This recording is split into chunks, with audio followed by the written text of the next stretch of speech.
Salut tout le monde, on est sur Envergure, on est des Français qui parlons de jeunes basketteurs et qui parlons spécifiquement cette année des basketteurs qui vont être ou ne pas être choisis à la draft NBA 2023, donc pour intégrer la NBA la saison prochaine. On se concentre sur l'essentiel, on fait un épisode par joueur. Ce podcast, ce sera l'essentiel sur un dénommé Scoot Henderson. Scoot Henderson, né le 3 février 2004, 1m88, 89 kg. Nous l'avons deuxième dans notre classement des meilleurs joueurs ou des meilleurs potentiels de cette draft dans notre big board. Deuxième derrière l'inévitable Victor Wembanyama. The Athletic est d'accord avec nous, ils l'ont deuxième. Et il est troisième chez ESPN et The Ringer derrière Brandon Miller. Pour parler de Scoot Henderson, Hugues et Manu. Salut les gars. Salut. Salut à toutes, à tous, bonjour, bonne nuit, tout ce que vous voulez, tout ce que vous voulez. Buenas tardes. Hugues, c'est toi qui commence. J'aimerais une biographie, puisqu'on fait comme ça dans nos essentiels sûrs. L'essentiel sur Scoot Henderson, ça commence par savoir où il est né, quelle est son ascendance, voilà, qu'est-ce qu'il aime dans la vie. Et ben, je pense que le truc le plus important que tout le monde se demande, c'est pourquoi Scoot Henderson et j'ai mené l'enquête très loin, je suis allé sur Wikipédia quoi, et j'ai vu que c'est parce qu'il traversait le terrain comme s'il était en train de scoot across the floor. Donc voilà, les parents ils m'ont dit, toi tu faisais du 4 pattes et du coup il s'est dit je m'appelle 4 pattes Henderson. Donc voilà pourquoi Il Scoot s'appelle Henderson. Sterling en vrai. C'est ça, Sterling. Il est né in Marietta, Georgia, et donc ses parents Chris and Crystal Anderson. Moi, je me suis dit que tu vois, quand tu appelles Chris and Crystal, tu dois appeler ton fils C'est beau. Cristalline. Mais non, ils ont choisi un truc un peu plus stylé, Sterling. Et il est frère. Enfin, en gros, il a sept. Enfin, il est dans, pardon, je vais y arriver. Une fratrie de Une 7. fratrie de 16. Voilà, merci. C'était des maths compliquées. Je suis prof de maternelle, faut pas l'oublier, hein. Et il est dans une fratrie où il y a beaucoup de monde qui fait du sport. Il a trois de ses sœurs qui ont joué en NCAA. Son papa, il est coach d'un gym. Il est voilà, il est dans un Basic Fit, sauf qu'il a créé son propre Basic Fit. Et c'est une famille voilà très sportive, très compétitive. Et puis on a un garçon qui a été aussi programmé à être un professionnel sur le terrain et puis en dehors. C'est un jeune qui a déjà signé un contrat avec une marque de chaussures avec Puma. C'est un jeune qui a déjà créé sa ligue de développement de jeunes. Donc c'est fou, hein, il a pas le droit de boire une bière, il a pas mis un pied en NBA, mais il a déjà son camp d'été, Scoot Henderson. Donc il y a une vraie marque qui est développée autour de lui et ça explique aussi le choix d'aller en G-League. Ça a été un des premiers donc à aller en G-League c'est la La team deuxième. Ignite. C'est ça, c'est la deuxième saison après la belle réussite de Jalen Green, parce qu'il a fait 2 ans. C'est sa deuxième année en Ignite. L'an dernier, il était normalement en développement. Il n'était pas attendu comme le gros prospect. Ça devait être Jaden Hardy, ça devait être Tyson Daniels. Et en vrai, tout le monde sait qu'on regardait Ignite pour Scoot Henderson et on était assez frustrés de ne pas le voir arriver en NBA avant la QV 2023. Et puis il fait encore une deuxième très belle année. Je vais laisser Manu en parler. Qu'est-ce qu'il faisait, Manu, cette saison? Est-ce qu'il était meneur de jeu? Est-ce qu'il prenait des tirs plus au cercle, après pick and roll, ou plutôt un joueur off-ball qui vient en deuxième lame? Quel rôle il avait offensivement, Scoot Henderson, avec la Ignite? Donc ce qu'il faisait, il jouait au basket déjà. C'est un premier élément. Ce qui n'est pas le Et, cas de tout le monde, c'est ça que tu veux dire? il avait le rôle de porteur de balle numéro 1, ce qui est déjà une grosse différence par rapport à son année 1 avec le Ignite, Ouais. où du coup son taux d'usage est passé à 27%, quasiment de l'héliocentrisme. Bon, c'est Avec... pas non plus énorme. Je pensais que ce serait plus, Non, tu vois. mais... Tu me surprends. Ouais, et c'est un gars qui avait beaucoup la balle, honnêtement, qui se servait de sa force principale, c'est qu'il attaquait le panier à fond les ballons. De beaucoup plus en retrait sur son tir, 27% je crois, à 3 points sur l'année, Hum, hum.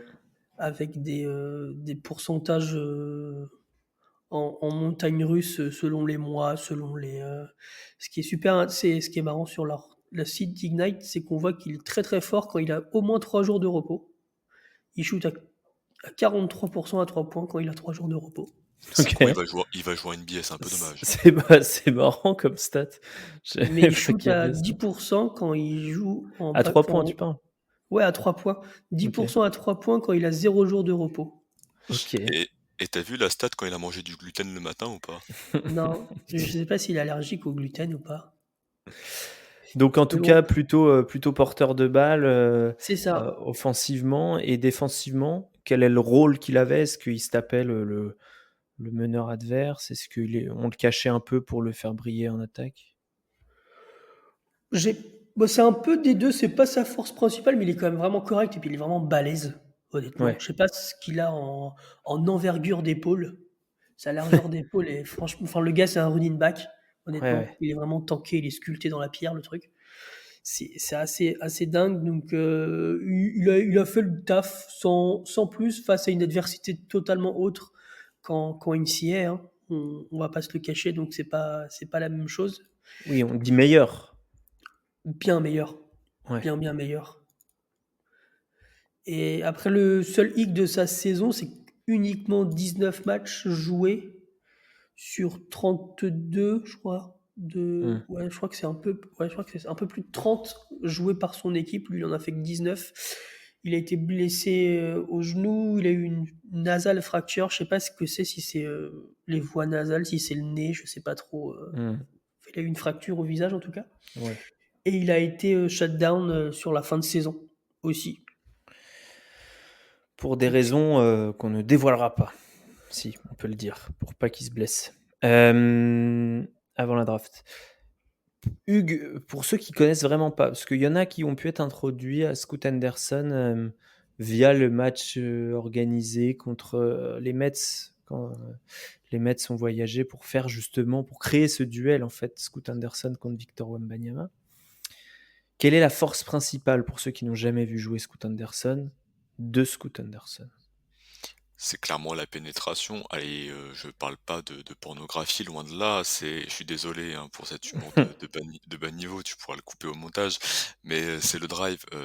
C'est un joueur très explosif, notamment dans le changement de direction, très fort pour attaquer le panier, très fort pour changer de main, très fort pour changer de direction, changer de rythme, et puis la définition assez crafty. Il est pas très grand, mais très tonique. Il y a un côté un peu Derrick Rose dans l'agressivité près du panier. C'est un fan des Bulls qui vous dit ça, donc ça montre l'amour que j'ai pour Scoot Henderson et spectaculaire. Donc c'est un joueur, quand vous l'avez dans votre équipe, vous tombez vite en amour et c'est difficile je trouve quand Scoot Henderson joue, de regarder autre chose que lui sur le parquet. Il y a peut-être il va jouer contre des meilleurs joueurs, il va jouer contre des All-Stars et je sais pas si c'est un très bon argument basket, mais marketingment parlant, c'est un garçon qui va attirer beaucoup de regards et voilà, vrai finisseur près du panier, tout en étant capable d'apporter autre chose pour pouvoir se créer son accès au panier. Voilà, il a assez de polyvalence, il a assez de force dans son dribble Hmm. pour réussir à se créer cet accès en sachant très bien qu'il veut aller au cercle. Manu, est-ce qu'on peut ajouter, est-ce qu'il a la taille d'un 1 hein, en NBA? Franchement, s'il a pas le ballon, je vois pas trop ce qu'il va faire vu son pourcentage à 3 points et vu sa taille. Est-ce qu'il peut être un 1 titulaire? Est-ce que c'est un playmaker pour les autres aussi? Il va mettre les pieds dans la peinture. Est-ce qu'il fait les bons choix ensuite? ouais, moi j'aime beaucoup, beaucoup. Déjà, le spacing NBA va encore plus l'aider à drive, à slasher et terminer au cercle. Mais c'est aussi un très très bon passeur. Moi j'aime beaucoup sa capacité à créer pour les autres. Plus de 6 passes, je crois, de mémoire Mmh. de moyenne cette Et année. il a quasiment 30% d'assists, ce qui est haut, voire très haut. Ouais, et puis enfin, c'est des vraies passes qui sortent, hein, c'est pas des passes de alley-oop. Mmh. Franchement, il est vraiment intéressant dans la vision du jeu. C'est pour moi le deuxième élément fort dans son jeu, c'est vraiment ça, cette vision création pour les autres qui est franchement intéressante et je pense que ça va lui faire plus que son scoring. C'est vraiment ça aussi, cette gestion qui va Mmh. pouvoir lui faire gagner des minutes. Mmh. Et oui, parce que en plus, c'est quelque chose, pour donner du contexte, qui lui est pas qui lui était reproché, mais on disait: «Bon, c'est quoi la limite de Scoot Henderson?» après sa première année en G League, et les gens disaient: «Bon, est-ce qu'il est capable d'être, un meneur de jeu, quoi?» En gros, les gens se demandaient. Bon, bah, visiblement, on a la réponse. Manu et Hugues, je pense que tu es d'accord? Ah ouais, totalement capable de passer des 2 mains, à une main, manipulation visuelle, timing. Il envoie le ballon là où le joueur qui reçoit la passe doit être et pas là où le joueur est. Donc, un œil en avance et ça peut être un chef d'orchestre tout en étant un marsupial. Donc, le combo est incroyable. Qu'est-ce qui peut débloquer son potentiel, c'est-à-dire en faire, ben, un All-Star? Pour être, très clair, puisque c'est ce qu'on attend d'un pick 2 ou 3. Vous l'avez tous les 2 numéro 2 dans votre board, certains l'ont 3, dans d'autres médias, hem, mais on attend d'un top 3 pick qui soit borderline All-Star, voire All-Star. Qu'est-ce qui peut débloquer son jeu? Qu'est-ce qui manque à son jeu aujourd'hui, Manu? Pour moi, c'est vraiment le tir. Faut qu'il arrive à, ne serait-ce que, il sera forcément ciblé, du coup peut-être un peu de l'espace, le défenseur le laissera un peu d'espace. Mmh, C'est sanctionné quand il est ouvert. Déjà rien que ça à 3 points. mmh. Et, Oui, sans après ça, devenir un mec, qui fait des step back et tout, mais déjà au ouais, moins faire voilà. ça, quoi. Au début, c'est vraiment ça, qui sanctionne à 3 points quand on lui laisse un minimum d'espace. Et après, avec le temps, devenir un vrai shooter. Après, ce qui m'inquiète, c'est son 76% au lancer franc, qui pour un joueur arrière, c'est vraiment très très faible. Mmh. Bon, c'est pas Donc, cata non plus, hein. non, Les c'est pas frères cata, mais Thompson, ils sont à 66, mais quand on voit Mais eux, c'est quand on voit par exemple c'est des joueurs hautes qui sont beaucoup plus axés sur le tir, mais des Brandon Miller ou Jordan Hawkins au mmh. hasard, ça shoot à plus de 80% au lancer franc. Ils sont Oui, quasiment à 90 les oui, deux. oui. Ses concurrents, on va dire, au top 10, effectivement, sont plutôt adroits au lancer Mm. franc, plus adroits que lui, Même en un tout cas. Victor est très très bon là-dessus. Mmh. Donc c'est vraiment ça, moi, qui peut m'inquiéter, honnêtement. il y a un vrai problème mécanique sur les lancers francs. C'est un geste très saccadé en 2 temps. Mm. On voit qu'il y a un montée de balle et puis après vraiment il l'envoie au niveau du coude et donc Et c'est oui. pas naturel du tout et même son tir, pour le déclat, c'est un tir qui part très bas, c'est un tir très plat. Un Moi, je me demande si c'est pas un joueur de pull-up, quoi. Bah, Un c'est des ça. rares, en fait, qui va être plus adroit en sortie de dribble qu'en catch and shoot. On a Pour l'impression que moi les préférences motrices vont dans ce sens-là, en tout cas. pour moi, c'est quasi sûr que c'est le cas, ouais et je le vois, comme on le disait avant de préparer l'émission, je le vois plus efficace que ce que les chiffres là, nous montrent et que il y a quelques matchs, alors c'est pas un énorme échantillon, mais quelques matchs où les défenses sont passées dessous sous le pick and roll, il a réussi à les sanctionner. On sait que c'est pas ce qu'il veut faire, mais ça veut pas dire qu'il ne sait pas le faire et notamment Mmh. en mi-distance. Moi, je suis assez rassuré par son pull-up game en mi-distance, sur les défenses qui vont vraiment dropper. Il les détruit vraiment sur le mid-range des 2 côtés, même dans l'axe et il a la capacité à créer l'écart donc sur la main dominante, step back et je te pull up un mid à la tête et il le fait vraiment très bien donc je pense que ça va aller et on voit des mecs qui arrivent, sur des meneurs athlétiques comme ça, comme les Ja Morant ces dernières années, qui arrivent en NBA avec un tir extérieur très moyen et même des Aaron Fox et qui jusqu'en saison régulière font leur beurre et c'est déjà très, très bien si, notre ami Scott Henderson est amené à avoir des difficultés en plus sur les 2 premières années, c'est que Mmh. ça se passe vraiment bien pour lui déjà. Mmh. Et le shoot est l'une des choses les plus simples à travailler, hein. Enfin, à Oui. améliorer, en tout Mmh cas. mh. Tout à fait. Oui, oui, plus que la lecture de jeu, tout ça. Meilleur scénario, et pour une fois, je vais vous demander une comparaison, si vous l'avez. Parce que, moi, je disais, mini Dwayne Wade, il est plus petit que lui. Quand je le voyais jouer l'année dernière, est-ce que vous avez des comparaisons? Ou en tout cas, est-ce que pour vous, le meilleur scénario, c'est quoi? C'est All-Star? C'est plus que ça? Il est quand même petit, c'est rare de voir des joueurs All-Star aussi petits.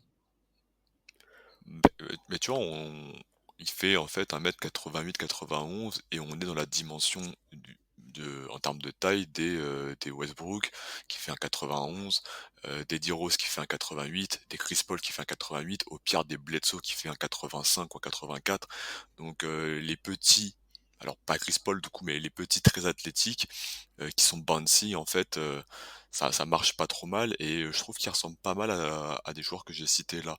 Heu, je j'ai l'impression d'avoir, alors c'est très élogieux, mais du D-Rose dans les capacités athlétiques et dans la vitesse et dans la capacité de création de son écart sur le près du panier et en même temps dans la gestion, dans la vision de passe, quelque chose de bien plus élaboré, ce que Chris Paul fait. Alors on n'est pas aussi propre que Chris Paul, on n'est pas aussi, si Dis aérien que mmh. D-Rose, mais on mixe les 2, on prend des des très bonnes qualités des 2 et j'aime bien le résultat final, sans être élite comme les 2 dans leur domaine. Mmh. Oui, donc ça serait une best case scénario, donc on imagine quand même un multiple all-star, avec cette description. Pour moi, c'est un top 5 à son poste tu vois, dans ma vision du truc, alors peut-être que je suis ouf À dessus, mais terme, tu veux dire? oui, oui, Bah, l'année à terme. prochaine, ouais. Non, non, d'ici 4, 5, 6 ans, je le Mmh. vois bien être top 5 à son poste, en NBA. Mmh. Manu? Moi, j'aime bien la comparaison Westbrook, sauf qu'il est bien meilleur gestionnaire, passeur que Westbrook. Mmh. Mais en termes de capacité de premier pas ou d'attaque du panier, Westbrook est une brute, hein, donc il est pas, c'est pas ça, c'est un peu en deçà de ça, mais c'est un petit mix quoi de ça. Et Mmh. j'aime beaucoup aussi le nom en termes d'évolution dans le jeu d'un ce qu'a dit Hughes, c'est De'Aaron Fox, où c'est pareil, il y avait une vraie capacité d'aller au cercle, une vraie rapidité de premier pas en sortant de Kentucky, et on Mmh. avait un peu peur du tir. Et c'est Est-ce un peu pareil que lui, il était assez bon à mi-distance. On le voyait déjà, ce petit shoot elbow mi-distance ouais. chez Fox, qu'il a développé, qui est maintenant quasiment devenu létal dans son jeu. Et il commence à reculer à 3 points. Et quand on voit là ses playoffs cette année, où là, je sais pas son pourcentage à 3 points, mais franchement, il a vraiment super bien artillé. Et s'il peut avoir cette évolution-là, Mmh. en fait, vraiment se stabiliser sur le mid-range et petit à petit s'écarter. Et ce que je Mmh. disais au tout début, c'est sanctionner quand il est ouvert à 3 points, tout en gardant cette capacité de vision, de passe, d'attaque du cercle, de finition au cercle qui est quasiment déjà élite, qui est Mmh. sans doute l'un des meilleurs de sa draft. Ça- pour moi, à minima, c'est un All-Star. Mmh. Je le vois La comme ça. comparaison avec Fox est sympa, j'aime bien. Fox qui a beaucoup mangé de poulet, quoi. Ouais, ouais, ouais, il est passé en labo, mais c'est C'est ouais, ça. c'est vraiment dans l'évolution, j'ai trouvé le nom Ouais, assez ouais, ouais, intéressant. tout à fait. Sur l'attitude, est-ce qu'il y a des choses à redire ou est-ce que, comme Hugues le présentait au début, c'est déjà un pro, qui a toutes les attitudes qu'il faut du professionnel? Bah, moi, j'ai quelques souvenirs, hein, j'espère pas me tromper, où c'est un Mmh. peu des attitudes bizarres, hein, des fois sur le banc. J'ai OK. j'ai des trucs comme ça, justement, vous en parliez au tout début aussi sur les matchs d'exhibition contre les Metropolitans, où des fois aussi c'était pas foufou, que ce soit sur le terrain ou sur le banc. Mmh. Il y a Après, là, je gratte un peu, mais globalement, il a quand même eu un bon truc. Mais je pense qu'il a déjà un mental de. En fait, il sait qu'il est bon et Mmh. il attend la NBA, en fait. Oui, ça donne un peu cette impression. Hugues, t'as le même feeling? Ouais, et puis ce qui est cool, c'est que je trouve que, tu vois, l'an dernier, il sortait du banc parce qu'il savait qu'il allait pas aller en NBA et que la Ignite est une vitrine pour envoyer les joueurs en NBA et il s'en est pas plaint. Il a pas essayé de gratter les ballons de Jaden Hardy, de Daden Daniels et des autres gars. Voilà, il a suivi le scénario, il a laissé faire le truc et ça montre aussi que il y a un gars assez altruiste. Mmh. On aurait pu penser que dans ce contexte G-League, là, ils prennent tout et puis ils se disent: «Bah, je suis juste meilleur que vous et je m'en tape et je prends tout» et il a su attendre son tour, donc je trouve ça assez cool et bon, ça me fait toujours, voilà, c'est le bon professionnel dans le sens où il sait très bien qu'il va être numéro 2, numéro 3, en tout cas qu'il sera pas numéro 1, mais il lâche des déclats en mode, «J'ai envie de construire Mmh. une vraie fanbase à San Antonio». Tu vois? Il est déjà, stéréotypé, il veut pas admettre qu'il sera pas numéro 1, alors que tout le monde sait qu'il sera pas numéro 1. Donc Ouais, voilà, C'est il l'orgueil se voit. américain, ça. Ouais, ouais, ouais, vrai tout à gars. fait. Oui, et puis après les gens le critiqueraient encore plus durement, peut-être s'il acceptait d'être derrière, quoi. Le dog mentality. Qu'est-ce que je voulais vous faire dire? Le contexte de l'année prochaine, Hugues, en gros, pour lui, ce sera sans doute soit Charlotte, soit Portland ou un trade pour Portland. Est-ce que c'est pas un peu redondant dans un cas comme dans l'autre? Bah, c'est vrai que là, il y a beaucoup de gens qui se disent, qu'il peut glisser parce que c'est Charlotte en 2 et qu'il y a la Melo Ball, et on se dit: «Bah, c'est pas compatible, les 2 c'est des gros ball handlers». Moi, je suis pas inquiet là-dessus. D'une part parce que quand tu es dans une équipe un peu claquée, ben, alors au-delà du fait qu'il faut prendre le meilleur potentiel, mais tu peux très bien jouer chacun à son tour et la Melo Ball, est un excellent passeur et Scoot Henderson, j'aime bien son jeu loin du ballon. Alors il en a pas eu tant que ça et on préfère balle en main évidemment, mais quand on l'a vu sur des situations de démarquage dans du cut et cetera, il a été vraiment très bon aussi et je pense pas que ce soit pour lui un incompatible pendant 2-3 ans. Donc si Charlotte le prend en 2 et pour moi il faut le prendre en 2. Enfin il y a dans mon monde une range d'écart, un gros tiers d'écart entre le Scoot en 2 et les autres derrière.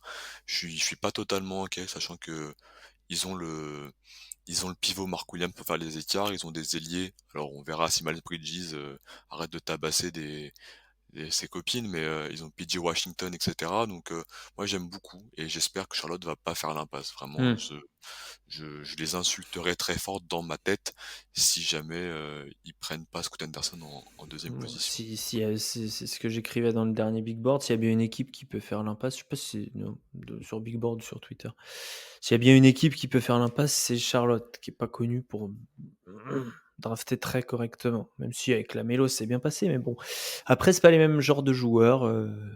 La Mélo a plus un maestro de loin. Scoot va davantage mettre les pieds dans la peinture, va davantage apporter en transition aussi. Moi, je l'attends beaucoup là-dessus l'année prochaine. Je veux dire, je prends un rebond, je traverse le terrain, je provoque la faute ou je décale un type, quoi. Et s'ils sont tous les 2 assez altruistes pour jouer l'un avec l'autre et que Lamelo rentre bien ses tirs, why not? Why not? Une chose à ajouter, messieurs, je crois avoir compris que vous y croyez tous les 2. C'est la question traditionnelle de fin, mais on y croit, non? C'est un grand oui. Ouais, plutôt, même si les contextes des équipes où il est potentiellement draftable ou sera drafté est pas ouf Mmh, sur le papier, à ce jour-là du 25 mai, je pense qu'il va réussir, il peut que réussir en fait. mmh, C'est une superstar en devenir. mmh. Oui, peut-être que ça buggera un peu à cause de problèmes de management. Enfin, en tout cas, si on le draft, il faut le faire jouer, quoi. Il faut lui mettre le ballon entre les mains, ça je pense qu'on est tous d'accord là-dessus pour, si on le draft aussi haut en tout cas. Et quand on a un top 3, un pic dans le top 3, on draft pour, on vise la lune. Donc voilà, c'était notre essentiel. Merci Hugues, merci Manu. Et notre essentiel sur Scoot Henderson, les autres podcasts sur toutes les plateformes, sur ce podcast sur les autres prospects de cette draft NBA 2023, leurs fiches et leur scouting report à l'écrit sur envergure.co. Salut tout le monde!